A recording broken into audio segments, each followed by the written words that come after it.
చాలా బాధపడతాం. ఏంట్రా ఏంటి, మీ నాన్నకి ఎలాంటి అలవాట్లు లేవు, మీ అమ్మకి ఎలాంటి అలవాట్లు లేవు, మీ తాత వాళ్ళకి ఎలాంటి అలవాట్లు లేవు, ఏంట్రా ఈ భయంకరమైన గంజాయి అలవాట్లు నేర్చుకున్నావు, ఎందుకు ఆరోగ్యాన్ని పాడు చేసుకుంటున్నావు అని చెప్పి నేను ఇప్పటి వరకు కూడా మా కాకినాడ ప్రభుత్వ ఆసుపత్రిలో ఏడ్చిన తల్లులు ఎందరో ఉన్నారండి. నేను ఇప్పుడు వెళ్తున్నాను ఆసుపత్రి. ఇలాంటి తల్లులు కూడా అక్కడికి వస్తారు. కాకినాడ గవర్నమెంట్ ఆసుపత్రి అక్కడ చూస్తారు, బిడ్డలు ఎక్కువ ఏడుస్తుంటారు. వాళ్ళు ఎందుకు సరైన మార్గం లేదు వారికి, వారు సరైన మార్గంలో నడవట్లేదు.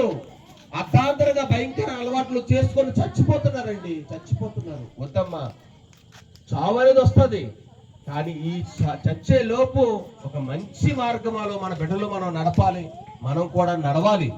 అలాంటి మార్గమే వేశాడు యేసుక్రీస్తు వారు, అలాంటి గొప్ప మార్గం వేశాడు యేసుక్రీస్తు వారు.